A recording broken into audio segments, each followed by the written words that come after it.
이야기합니다. 새해에는 왠지 좋은 일들이 있을 것 같고 목표하던 것들을 이룰 수 있을 것 같고 그전까지 나를 힘들게 했던 문제들이 올해에는 어쩌면 해결될지도 모른다고 하는 그러한 설레임과 기대감 때문에 우리는 새해를 맞이할 때마다 항상 가슴이 두근거리고 벅차오르죠. 정초부터 부정적인 이야기로 초를 치는 사람은 아무도 없습니다. 1월 1일을 맞이하면서 나는 올해도 나이만 먹고 끝날 것 같아. 취업? 내가 할 수 있을까? 승진? 결혼? 에이, 내가? 길 가다 똥이나 안 밟으면 다행이지. 이런 부정적인 생각으로 새해를 시작하는 사람들은 아무도 없을 거라는 거죠. 누구나 새해를 맞이할 때 앞으로 일어날 좋은 일들에 대해서 기대하고 그것들이 이루어질 거라고 믿고 즐거워해요. 새해는 하여간 뭔가 될 것 같아요. 그래서 약간 무리한 꿈도 꿉니다. 가령 올해 혹시 내게도 송중기 같은 남친이 생길지도 몰라 라고 하는 무리한 꿈도 꿉니다. 현실은 송충이 같은 남자들밖에 없지만 어쨌든 꿈은 거하게 꿔요. 새해는 정말 용기와 가능성이 배가 되는 시간이죠. 모든 게 가능할 것 같아요. 여성분들 어떻습니까? 새해 시작할 때마다 결심하는 거 뭐죠? 다이어트. 올해는 정말로 자신이 있어요. 할 수 있을 것 같아요. 30년 동안 다리에 박혀 있었던 물을 뽑아낼 수 있을 것 같아요. 그래서 작아서 못 입는 옷들 살 빼면 입으려고 아직 안 버리고 있었잖아요. 근데 어때요? 시간이 지날수록 어때요? 저희 아내도 살 빼면 입겠다고 보관했던 옷들이 수두룩한데 색이 다 발해서 버렸어요.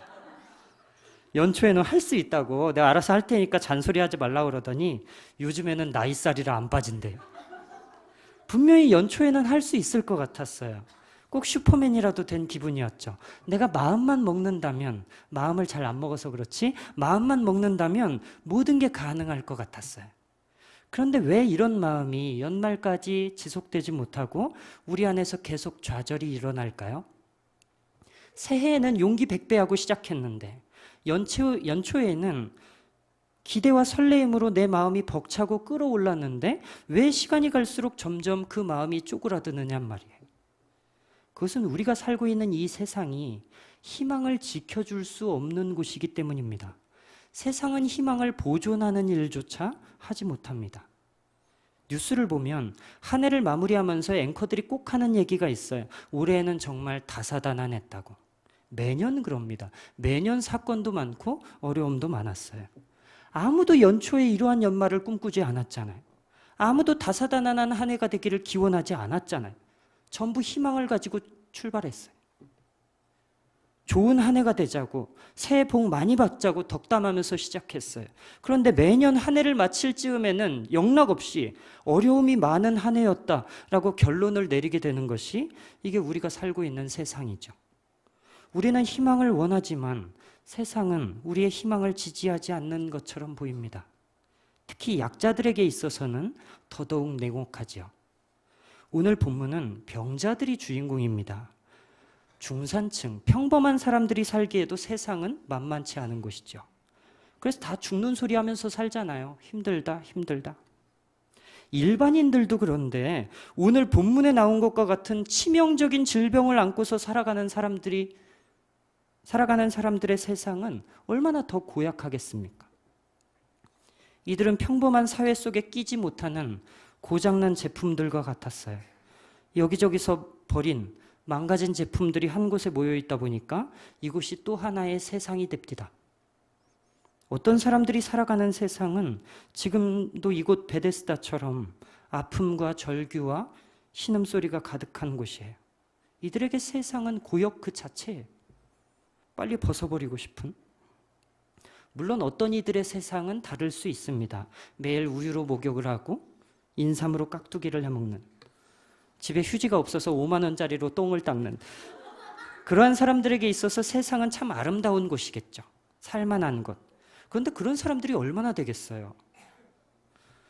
대부분의 사람들이 살아가는 세상은 이곳 베데스다처럼 고통과 슬픔의 연속 아닙니까? 이 베데스다는 세상의 축소판이라 할 수 있는 거예요. 여기에 누가 사는지 보겠습니다. 3절에 등장인물들이 나오는데요. 맹인, 다리 저는 자, 혈기 마른 자. 참고로 이 혈기 마른 자는 몸에 피가 순환이 잘 안 돼서 몸이 서서히 썩고 굳어가는 사람을 가리키는 표현입니다. 여기 전부 그런 사람들밖에 없어요. 다 병자들이에요. 이것을 통해 성경이 이야기하려는 바는 세상은 고장났고 그 안에 있는 사람들은 병들었다고 하는 것이죠. 본문을 조금만 유심히 보셔도 알 수 있는 것은 여기에 있는 환자들이 방치되어 있다고 하는 거예요. 여기 의사가 없어요. 이들을 치료할 수 있는 사람이 없단 말이에요. 전부 다 환자예요. 치료하고 돌보는 사람 없이 환자들끼리만 모여 있어요.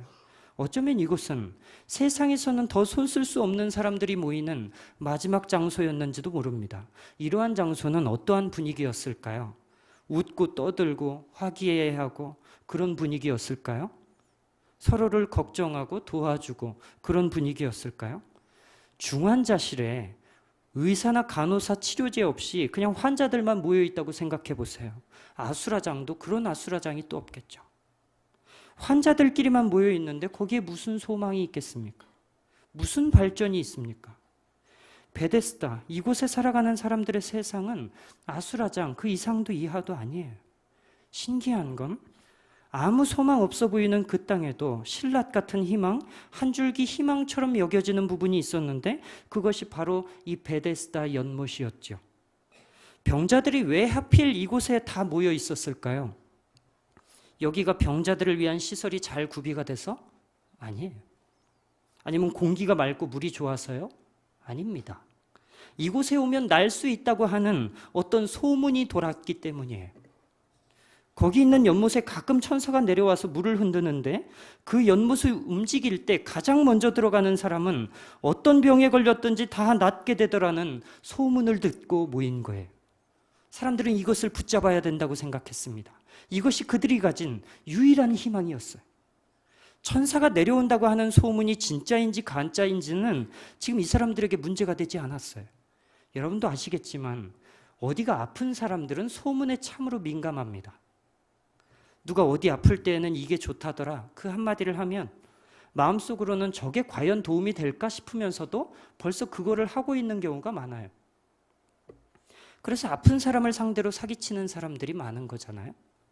아픈 사람들은 이것이 맞는지 아닌지 분석하고 꼼꼼히 따져볼 수 있는 여유가 없습니다. 이게 사기일지도 모른다는 생각을 하면서도 그냥 하는 거죠. 알면서도 속아요. 뭐 어차피 다른 방도가 없잖아요. 지푸라기라도 하나 더 잡아야 된다는 생각 때문에 이것저것 다 해보는 거예요. 저희 집도 제가 초등학생 때의 일인데요. 제가 어렸을 때 키도 너무 작고 몸이 너무 말라가지고 부모님께서 참 걱정을 많이 하셨더랬습니다. 아직도 기억나는 게 저 초등학교 2학년 때 생활기록부를 보니까 몸무게가 18kg예요. 보통 1학년도 그거보다는 많이 나오거든요. 근데 2학년인데 18kg였어요. 여러분은 다리 한 짝이 18kg잖아요. 근데 저는 몸무게가 18kg였어요. 한 4, 5살만 돼도 좀 무게가 나간다 싶은 애들은 10kg가 넘습니다. 근데 9살짜리가 18kg면 완전히 뼈밖에 없었던 거예요. 그래서 우리 부모님께서 몸에 좋다고 하는 것들을 사방팔방으로 알아보셨는데요. 그래서 찾은 것이 여러분들 혹시 그거 아시나요? 게르마늄? 이게 한 수십 년 전에 전국적인 붐이었던 때가 있었는데요. 저희 집도 그때 그 피해자였습니다. 이 사람들이 어떤 계룡산인가? 무슨 산에서 흐르는 계곡에 물을 퍼다가 마치 만병통치약인 것처럼 속여서 판매를 했어요. 이것을 먹으면 어떤 병이든지 좋아지고요. 몸속에 있는 신진대사가 원활하게 되고 뭐 집안이 잘 풀리고 뭐 하여간 갖가지 좋은 얘기들을 껴맞추는 바람에 거기에 혹해가지고 우리 옆집이랑 뒷집 아줌마랑 우리 집 이렇게 세 식구가 산으로 직접 물을 사러 갔던 기억이 납니다. 근데 이 물이 요만한 말통 하나에 3만 원이에요. 이게 한 20몇 년 전 일이거든요. 그때 당시 3만 원이면 지금 10만 원, 15만 원도 훨씬 넘는 가격이죠. 굉장히 비쌌어요. 근데 우리만 속은 게 아니라 그때 거기 사람들이 엄청 많았습니다. 줄이 산 입구까지도 이어져 있더라고요. 되게 유명했어요, 거기에. 여러분들 안 갔다 왔습니까? 한 가지 웃기는 게 줄을 서고 있으면 그 판매자들이 시식을 하라고 물을 조금씩 주거든요. 근데 사람들이 막 그 물을 마시면 전부 다 한마디씩 하는 거예요. 야, 역시 물 맛이 다르대. 되게 시원하다나? 아니, 당연히 시원하겠지. 지금 산에서 막 떠가지고 왔는데요. 그런데 그런 물을 한 통에 3만 원씩 주고 다 사갔다니까요. 이거 완전 스튜핏. 완전 순진 스튜핏이죠. 근데 이 사람들이 또 물만 먹으면 효과가 100%안 난다고 이야기하면서 물하고 같이 게르마늄 흙을 먹어야 된답니다. 잘못 들은 게 아닙니다. 흙이요. 아직도 기억나는 게 그 판매하던 사람이 게르마늄이 이 흙 속에 들어가 있다라고 하면서 그 흙가루를 물에다가 넣고 그걸 흔들어서 물을 마시는 거예요. 흔들 때 물에 떠다니는 부유물이 핵심이니까 그걸 먹으라고 그러더라고요. 게르마늄 흙, 그것은 이 화장품 통만한 크기의 5만 원이었습니다. 저희 부모님께서 그걸 들었다가 놨다가 들었다가 놨다가 그때부터 굉장히 느낌이 불안했는데, 왜냐면 집에 연약한 사람들이 저밖에 없으니까. 누나들은 막. 근데 역시나 그 흙을 사서 저한테 주시는 거예요. 누나들은 안 주고. 제가 그걸 혼자서 다 먹냐고 엄청나게 곤욕을 치렀습니다. 근데 이걸 거의 다 먹어갈 때쯤에 방송에서 때리더라고요. 사기라고. 게르마늄 흙이 아니라 그냥 진짜 흙이었어요. 왜 자꾸 제 인생이 진흙탕 같은가 라고 생각을 했더니 다 이 게르마늄 탓인 것 같아요. 그때 그 게르마늄만 먹지 않았어도 아마 제 인생이 훨씬 더 잘 풀리지 않았을까 생각합니다. 여하튼 간에 사람들이 왜 이런 게르마늄 물도 사다 마시고 흙도 사다 먹고 그럴까요? 세상에 흙이 좋다고 하는 사람이 어디 있어요? 그런데 왜 이런 것들을 돈까지 주면서 사 먹냐고요. 그만큼 사람들은 소문에 민감한 거예요. 아픈 사람들은 특히 더요. 남들이 쉽게 가볍게 던지는 이야기들도 상처가 있는 사람, 아픈 사람들은 그걸 굉장히 크게 또 진지하게 받아들입니다. 여기 베데스다에 있던 사람들도 그랬어요. 천사가 진짜로 와서 물을 흔드는지 먼저 들어갔던 사람이 정말로 나았는지 아무도 몰라요. 그러나 그 소문에 한 가닥 희망을 걸고 의심이 되면서도 거기에 몰릴 수밖에 없는 거예요. 그런데 여기 세상이 주는 희망의 문제점이 드러납니다. 일반적으로 사람이 희망을 가지면 마음이 기뻐야 되잖아요. 그걸 생각할 때마다 힘이 나고 살 이유를 찾고 행복해야 되잖아요. 그런데 아이러니하게도 베데스다에 있던 그 희망은 오히려 사람들로 하여금 더욱 힘들고 비참하게 만드는 거예요. 이상한 일이에요. 사람들이 붙들고 있던 그 희망 때문에 가뜩이나 힘든데 사는 게 더 힘들어졌어요. 왜냐면 거기 있는 사람들이 다 아프고 외롭고 병든 사람들인데도 서로를 불쌍히 여길 수가 없는 거예요. 왜요? 물이 움직일 때 거기에 1등으로 들어가야지만 병이 나을 수 있었기 때문입니다. 그러다 보니까 내 옆에 있는 사람들이 나와 고통을 함께하는 동료가 아니라 전부 다 적이고 경쟁자로 보이는 것이죠. 내가 먼저 들어갈 수 있었는데 저놈의 인간이 먼저 들어가는 바람에 내가 아직까지 병이 안 낫고 있어. 다음번에는 무슨 일이 있어도 내가 먼저 들어갈 거야. 전부 다 그 궁리만 하고 앉아 있어요. 옆 사람을 제치지 않으면, 내가 1등이 되지 않으면 나을 수 없다고 생각하는 거예요. 이런 걸 희망이라 할 수 있겠습니까? 그런데 세상은 이것을 붙잡으라고 이야기합니다. 세상은 우리에게 1등이 되라고 얘기해요. 1등이 되면 병도 낫고 행복해질 거라고 얘기해요. 야, 너 공부 열심히 해가지고 서울대를 가봐. 그럼 네 인생 앞으로 쫙 열린다. 너 지금 힘들고 어렵지? 너 이런 문제 있지? 1등만 하면 다 뒤집을 수 있어.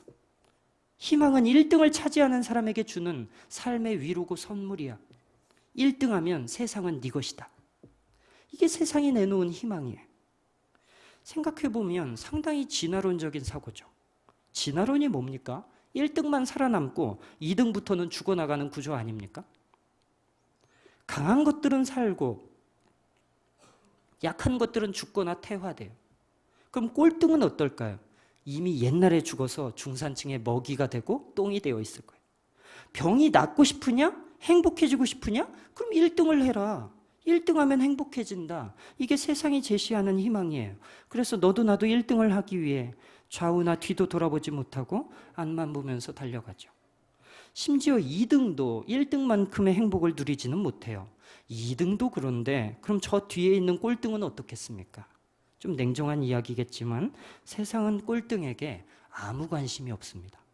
세상은 꼴찌들을 배려할 마음도 없고 생각할 마음도 없어요. 예전에 어떤 개그맨이 나와서 말한 것처럼 이것은 1등만 기억하는 더러운 세상이니까요. 그러니까 억울하면 너도 출세해 그러잖아요. 야, 네가 공부를 잘했어 봐. 야, 네가 운동을 잘했어 봐. 네가 돈을 많이 벌었어 봐. 그러면 너 행복하게 살 수 있다니까. 너 행복해지고 싶으면 1등을 하라는 거예요. 문제는 1등을 하기 위해서는 수없이 많은 사람들을 제치고 짓밟아야 한다는데 세상이 주는 희망의 딜레마가 있습니다. 세상은 좀 더 냉정해질 것을 요구합니다. 야, 지금 네 코가 석자인데 누굴 챙기고 있냐? 너 진짜로 1등을 하고 싶으면 마음 독하게 먹어야 돼. 그래서 옆 사람을 돌아볼 여유 하나 없는 오로지 1등만을 위해 전진하는 냉혈 인간들을 만들어내고 있어요. 희망이 1등에게만 주어지는 것이라면 이 땅에 있는 수많은 2등들, 아니 꼴찌들은 대체 어디에서 희망을 얻을 수 있단 말입니까? 저들에게는 희망을 바라거나 꿈꾸는 일조차 허락되지 않는 것입니까? 예수님은 이러한 세상에 오셔서 굉장히 독특한 일들을 하십니다. 1등이 되어야만 고침을 받을 수 있었던 그곳에서 예수님은 반대로 가장 뒤처지고 가장 무기력한 한 사람을 고르셨어요. 그게 바로 오늘 본문에 나오는 38년 된 병자이죠. 이 사람은 도저히 1등할 수 없는 사람이에요. 평생 노력하고 힘쓰고 애써도 1등을 꿈꿀 수 없는 사람. 그곳에서 제일 뒤처지는 사람이었습니다. 그러나 그는 예수님의 눈에 띄었죠. 이게 중요한 것입니다. 이것은 하나님의 은혜가 어떻게 세상에 임하는지를 보여주는 사건이었어요. 세상이 제시하는 희망을 따라 베데스다 쟁탈전에서 우승해야만 행복해지는 것이 아니에요. 예수의 눈에 띄는 사람, 하나님의 은혜를 입는 것이 더욱더 중요한 일이에요. 그래서 우리는 기도해야 되죠. 예수님, 나는 저 뒤쪽에 있습니다. 나를 저 앞쪽으로 옮겨주세요가 아니라 나에게 은혜를 베풀어 주세요라고 기도해야 되는 거예요. 예수님, 나를 저 앞쪽으로 옮겨주세요라는 기도는 여전히 희망을 1등으로 연못에 들어가는 것에 두고 있기 때문에 하는 기도잖아요. 희망은 연못에 있는 것도 아니고 1등하는 것에 있는 것도 아니에요. 희망은 예수께 있는 거예요. 그러니 등수는 아무 관련이 없는 것이죠. 1등이든 꼴등이든 예수 만나는 자가 희망을 만나는 거예요. 1등했어도 예수 못 만났으면 희망 없는 거예요. 진정한 희망이신 예수를 못 만나니까 자꾸만 다른 데서 희망을 찾습니다. 어떤 사람들은 1등이 되는 것에서 희망을 찾기도 하고, 또 어떤 사람들은 본문의 장소가 이야기해 주는 것처럼 다른 방식으로 희망을 만들어내기도 하죠. 사람들은 긍정적인 이야기를 하기 시작했습니다. 저들은 그곳을 베데스다라고 부르기 시작했습니다. 이 베데스다라는 말은 집을 의미하는 히브리어 베트와 은혜 혹은 긍휼을 의미하는 헤세드가 결합된 단어로 보이는데요. 그래서 베트 헤세드라고 하면 그 뜻은 은혜의 집 또는 긍휼의 집이라고 번역할 수 있겠습니다. 지금은 암울하고 어둡지만 앞으로 이곳에서 좋은 일들이 일어날 것이라고 기대하면서 이곳은 은혜의 집이 될 거야. 이곳은 긍휼의 집이 될 거야. 소위 말하는 그 긍정의 힘을 사람들이 믿기 시작하는 거예요. 좋아질 거야. 이곳은 은혜의 집이잖아. 그래, 여기 오면 다 괜찮아질 거야. 다 잘 될 거야. 이 긍정의 힘이라는 것은 어쩌면 인본주의의 마지막 단계가 아닐까라는 생각이 조금 듭니다. 희망이라고는 없는 그 철저한 절망 가운데서도 희망을 만들어내는 것은 결국 인간의 내면이라는 것이죠. 긍정의 힘, 희망의 근원지가 인간의 내면이에요. 내가 마음먹기에 따라서 절망도 희망으로 바꿀 수 있다라고 믿는 거예요. 절망의 공간도 우리가 노력하고 생각을 달리하면 베데스다로 만들 수 있다라고 믿는 거예요. 그러나 한 가지 분명한 사실은 희망은 우리가 만들어낼 수 있는 영역이 아니라고 하는 것이죠. 희망은 애초부터 세상 가운데 있지도 않았어요. 또 세상이 만들어낼 수 있는 것도 아니에요. 희망은 저 하늘에서 내려온 것입니다. 이 땅에 희망이 되고자 절망에 빠져있는 당신에게 희망이 되기 위해서 하늘로부터 내려오신 예수, 그에게 우리가 따라야 될 진정한 희망이 있는 줄로 믿습니다. 사람들이 긍정의 힘을 동원해서 만들었던 이 베데스다는 실제로 아무런 도움이 되지 않았어요. 이름을 은혜의 집이라고 지으면 뭐 하겠습니까? 거기에 은혜가 없는데요. 이름을 긍휼의 집이라고 지으면 뭐해요? 긍휼이 없는데요. 희망은 우리가 긍정적인 생각을 통해서 만들어낼 수 있는 부분이 아닌 거예요.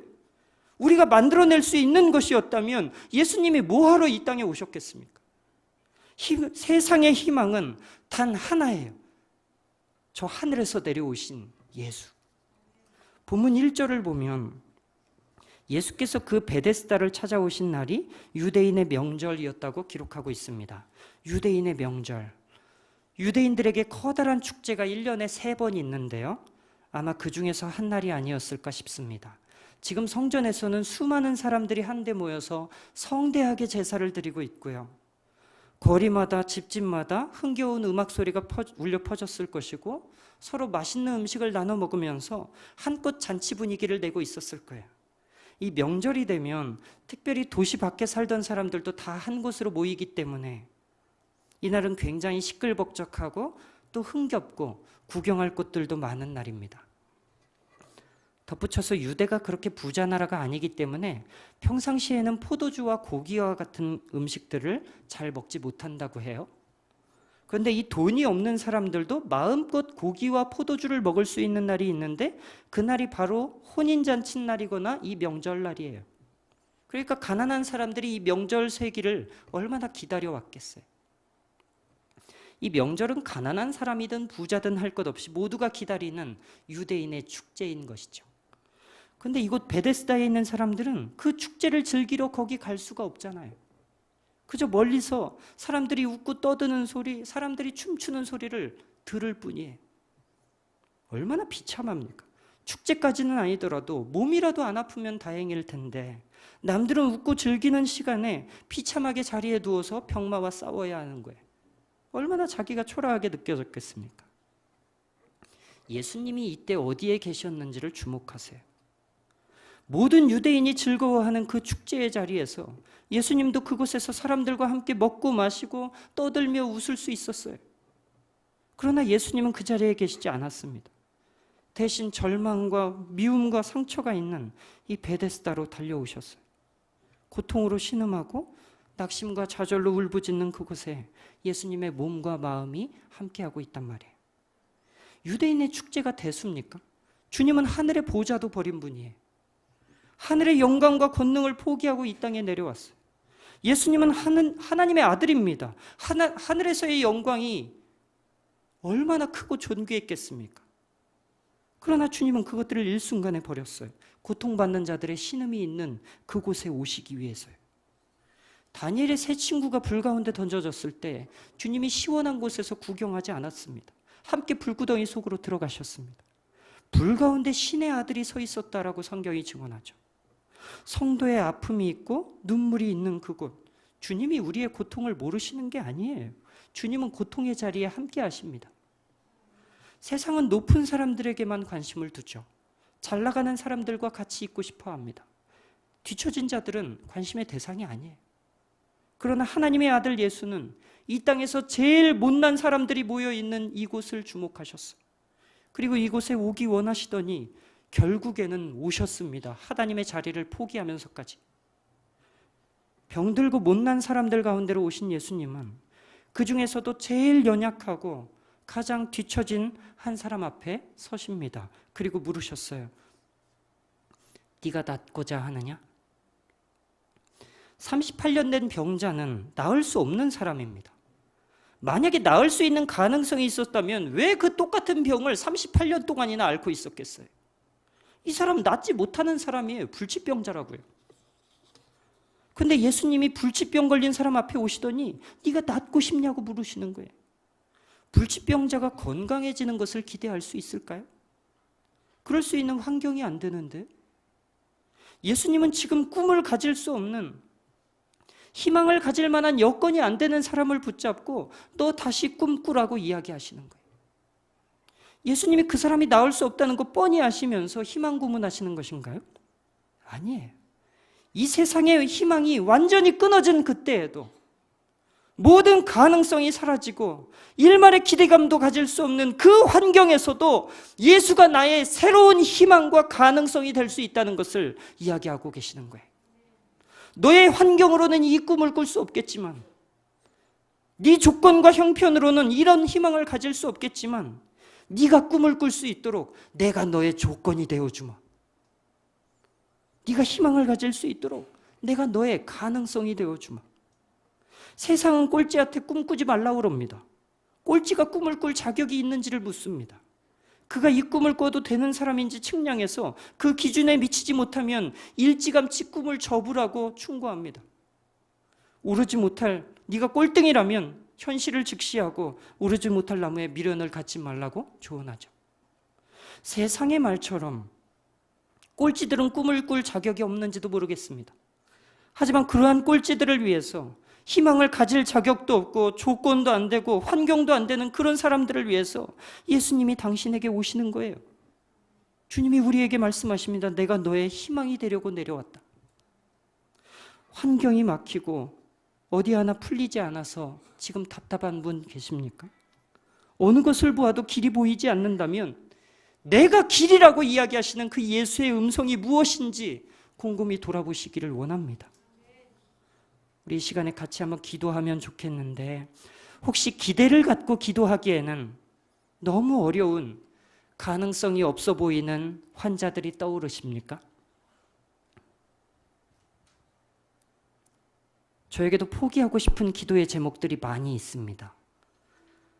하지만 38년 된 불치병자에게도 주님이 다시 꿈꾸라고 이야기하시니 내가 먼저 포기하는 것은 답이 아닌 것 같습니다. 나는 불치병자인데 내가 어떻게 납니까? 여러분, 하나님의 아들이 된다고 이야기하시는데 38년 동안이나 안 됐기 때문에 나는 안 됩니다 라고 이야기하시겠습니까?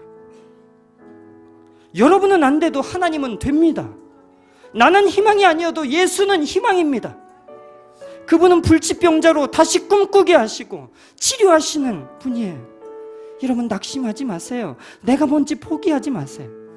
나의 꿈이고 희망이고 새로운 가능성이 되어주겠다고 이야기하시는 그 예수를 바라보는 시간이 되기를 소망합니다.